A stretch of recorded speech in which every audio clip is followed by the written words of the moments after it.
Discounting and reporting. Discounting and reporting common standard is to apply the same rate to both projects.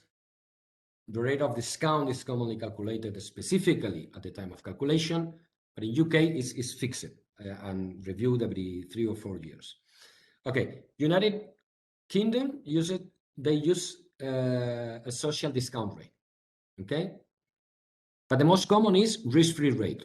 I mean, what is reflecting the cost of the public debt without any single premium. That is my favorite. Okay, but in some countries they use a risk-free rate plus a risk premium, like Netherlands. I have doubts about being the best approach. I will explain why now. A few countries use even the weighted average cost of capital. I have even more doubts about that. Australia is very particular. Hello, Richard. Australia is very particular. They incorporate the systemic risk, a premium for systemic risk in the rate of discount, but they split this premium in the rate of discount to be applied for discounting the PSC cash flows or for discounting the PPP cash flow projections, cost projections, depending on how is the systematic risk allocated to each party. No? So if it's allocated 50-50, then the premium, the rate of discount would be the same, I assume.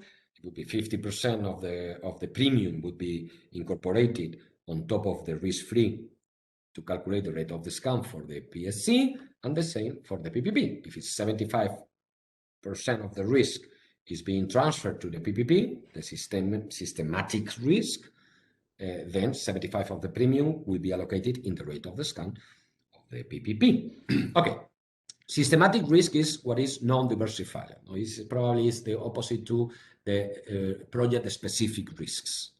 All right.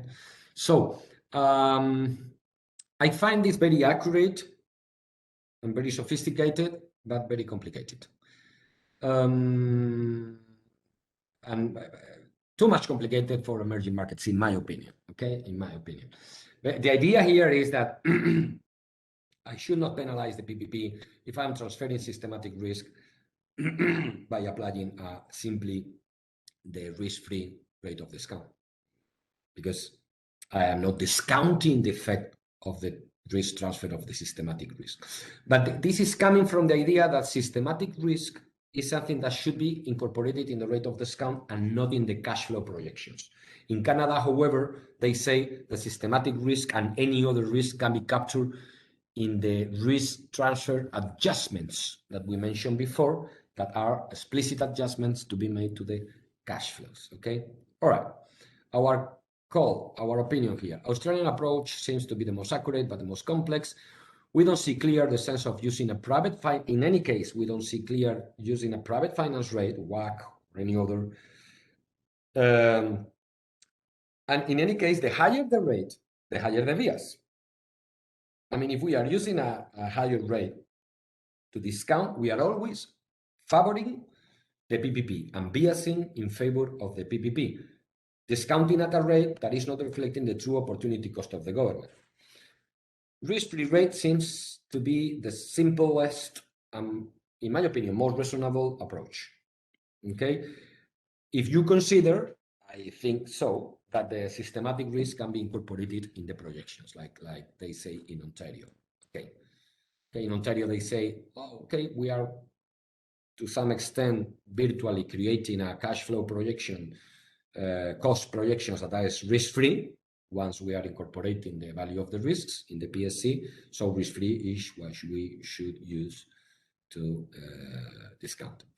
Okay, assessing and reporting, sensitivities and qualitative analysis. I don't think I will delay more than 5 minutes for those that are very tired. Assessing and reporting, that is the last step, the 5th step, according to our simplified methodology that comes from the CP3P guide.